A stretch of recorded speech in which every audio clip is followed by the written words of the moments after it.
শহরাঞ্চলে পানি কমলেও গ্রাম অঞ্চলে বাড়ছে পানি। আশ্রয় কেন্দ্রগুলোতে যে সকল পরিবার আশ্রয় নিয়েছেন তাদের অভিযোগ, এখন পর্যন্ত প্রশাসনের পক্ষ থেকে কোনো প্রকার সহযোগিতাই পাননি তারা। দেখা দিয়েছে বিশুদ্ধ খাবার পানি, শিশু খাদ্য ও গোখাদ্য সংকট। এ বিষয় নিয়ে বিস্তারিত জানাতে নোয়াখালীর কোম্পানীগঞ্জ উপজেলা থেকে আমাদের সঙ্গে যুক্ত হচ্ছেন সহকর্মী নাসিম শুভ। শুভ, জানাবেন যে নোয়াখালীর গ্রাম অঞ্চলে এখনো কোন কোন জায়গাগুলোতে পানি বাড়ছে, এছাড়া আশ্রয় কেন্দ্রগুলোতে যারা আশ্রয় নিয়েছেন তারা কি অভিযোগ করছেন? সামনে আমরা আজ সকাল থেকে নোয়াখালী সদর উপজেলা, কবিরহাট উপজেলা, কোম্পানীগঞ্জ এবং বেগমগঞ্জে 4টি উপজেলা ঘুরে দেখিয়েছি। তার মধ্যে আমরা সদরের যে চিত্র দেখেছি সেটি হচ্ছে সদর উপজেলার পানি কিন্তু শহরাঞ্চলে যে সকল জলাবদ্ধতার কবলে পড়ে পানি ছিল সেগুলো কিন্তু কিছুটা কমতে শুরু করেছে, কিন্তু আমরা কবিরহাটে এসে দেখেছি তার ভিন্ন চিত্র। অর্থাৎ কবিরহাট উপজেলায় কিন্তু পানি বাড়তে শুরু করেছে এবং সেখানে বেশ কয়েকটি পরিবার, প্রায় কয়েক শতাধিক মানুষ আশ্রয় কেন্দ্রগুলোতে আশ্রয় নিয়েছেন। আমরা আশ্রয় কেন্দ্রে যারা আশ্রয় নিয়েছেন তাদের সাথে কথা বলে অনেকগুলো অভিযোগও পেয়েছি, সেগুলো জানিয়েছি। তারা অভিযোগ করেছেন এখন পর্যন্ত প্রশাসনের পক্ষ থেকে তাদেরকে কোনো ধরনের সহযোগিতা দেওয়া হয়নি। পাশাপাশি তারা এই অভিযোগ করেছেন আশ্রয় কেন্দ্র যেগুলো রয়েছে সেগুলোর যে টয়লেট থেকে শুরু করে অন্যান্য যেগুলো রয়েছে সেগুলো অনেকটা ব্যবহার অনুপযোগী। অর্থাৎ প্রশাসন আশ্রয় কেন্দ্রগুলোতে পূর্ব প্রস্তুতিমূলক কোনো ব্যবস্থা নেয়নি। পাশাপাশি যারা আশ্রয় নিয়েছেন তাদের জন্য কিন্তু দৃশ্যমান কোনো সহযোগিতা করেননি বলে আমরাও দেখেছি। পাশাপাশি যারা রয়েছেন আশ্রয় কেন্দ্রে তারা অভিযোগ করেছেন। আমি এই মুহূর্তে আছি নোয়াখালীর কোম্পানীগঞ্জ উপজেলার চর এলাহি ইউনিয়নের রিক্সাওয়ালার দোকান সংলগ্ন এলাকায়। আসলে আমি যে বাঁধটির উপরে দাঁড়িয়ে আছি, এই বাঁধটি হচ্ছে সেই রহস্যঘেরা বাঁধ, যে বাঁধটির কারণে নোয়াখালীতে এক পাশে মাইলের পর মাইল একর জুড়ে যেমন পানি রয়েছে, ঠিক অন্য পাশে আবার পুরোটাই শুকনো এলাকা। কারণ এই বাঁধটি স্থানীয়দের মধ্যে এই বাঁধটি নিয়ে বিরোধও রয়েছে। স্থানীয় এক পক্ষ বলছেন যে এই বাঁধের কারণে পুরো নোয়াখালী জেলার যে প্রায় 6টি উপজেলা সেগুলোতে জলাবদ্ধতা জমে আছে এবং সেই 6টি উপজেলার কয়েক লক্ষ মানুষ যারা দুর্ভোগে পড়ছেন। পাশাপাশি এই বাঁধের অন্য পাড়ের যারা রয়েছেন মানুষ, তারা বলছেন এই বাঁধটি যদি কেটে দেয় এই উপজেলার কয়েক শত ছোটখাটো ব্রিজ এবং রাস্তাঘাট, ঘর বাড়ি সেগুলো আসলে পানির স্রোতের সাথে তলিয়ে যাওয়ার আশঙ্কা করছেন। যার কারণে আসলে এই বাঁধটি নিয়ে প্রশাসনও অনেকটা দ্বিধাদ্বন্দ্বে রয়েছেন এবং এই বাঁধটি পরিদর্শন করতে গতকালও পানি উন্নয়ন বোর্ডের একটি কারিগরি টিম ঢাকা থেকে এসেছেন। আসলে এই বাঁধ না কেটে কিভাবে বিকল্প উপায়ে এই জলাবদ্ধতা সমাধান করা যায় সেটির উপায় তারাও খুঁজছেন।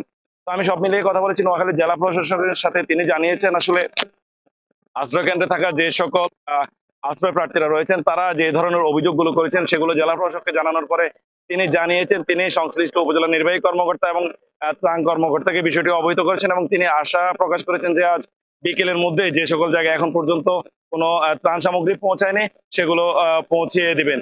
এই ছিল আসলে স্বামী নোয়াখালী থেকে আমার কাছে এখন অবধি জলাবদ্ধতা পরিস্থিতি নিয়ে সবশেষ। নোয়াখালীতে জলাবদ্ধতা এবং আশ্রয় কেন্দ্রে যারা আছেন তাদের সর্বশেষ পরিস্থিতি জানাচ্ছেন সহকর্মী নাসিম শুভ। এদিকে ফেনীর 22টি স্থানে বাঁধের ভাঙা অংশ দিয়ে এখনও পানি ঢুকছে শতাধিক গ্রামে। এতে পানি বাড়ছে ফেনী সদর, ছাগলনাইয়া ও দাগনভূঞা উপজেলায়। এখন পর্যন্ত জেলায় ক্ষতিগ্রস্ত হয়েছে 1655 হেক্টর ফসলি জমি। এ বিষয়ে জানাতে ফেনীর ফুলগাজী থেকে আমাদের সঙ্গে যুক্ত হচ্ছেন সহকর্মী সোলাইমান ডালিম। ডালিম, জানাবেন যে ফেনীতে এই মুহূর্তে কোন কোন এলাকাগুলোতে পানি বাড়ছে এবং ফসলের যে ক্ষয়ক্ষতি হয়েছে তার কোনো নিরূপণ করা গিয়েছে কিনা, কি পরিমাণে ক্ষয়ক্ষতি হয়েছে? স্বামী, আমরা এখন যে স্থানটি দাঁড়িয়ে আছি এটি ফেনীর ফুলগাজী উপজেলা শ্রীপুর গ্রামের পূর্ব পাড়ায়।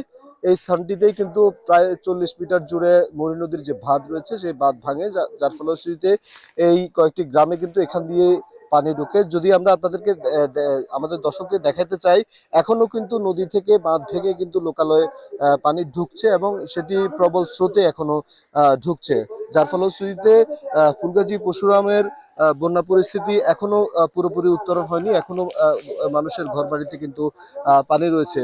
আমরা কথা বলেছি স্থানীয়দের সাথে এবং কৃষি বিভাগের সাথে। কৃষি বিভাগ আমাদেরকে যেমনটি জানিয়েছেন, এই যে গত 3 দিনের ভারী বর্ষণ এবং ভারতীয় উজানে যে পাহাড়ি ঢল, তার ফলশ্রুতিতে কিন্তু ফেনীর কিন্তু প্রায় 150 শতাধিক গ্রাম প্লাবিত হয়েছে। কৃষি বিভাগ জানিয়ে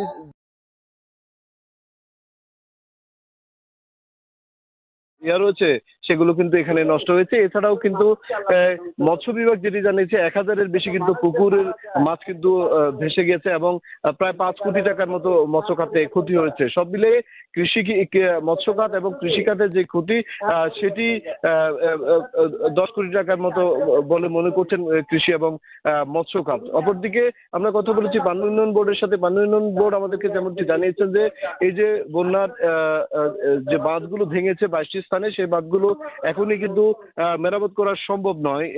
বৃষ্টি পানি এবং উজানের পানি যদি কমে তাহলে বাঁধ মেরামত সম্ভব হবে। অপরদিকে আমরা কথা বলেছি আবহাওয়া অফিসের সাথে। আবহাওয়া অফিস যেটি বলেছে যে বৃষ্টির পরিমাণ গত 3 দিনের চাইতে গত 2 দিন কিন্তু বৃষ্টির পরিমাণ কমেছে, যার ফলশ্রুতিতে কিন্তু মানুষের মধ্যে এক ধরনের স্বস্তি বোধ করেছে এবং রোদ উঠেছে, যার ফলশ্রুতিতে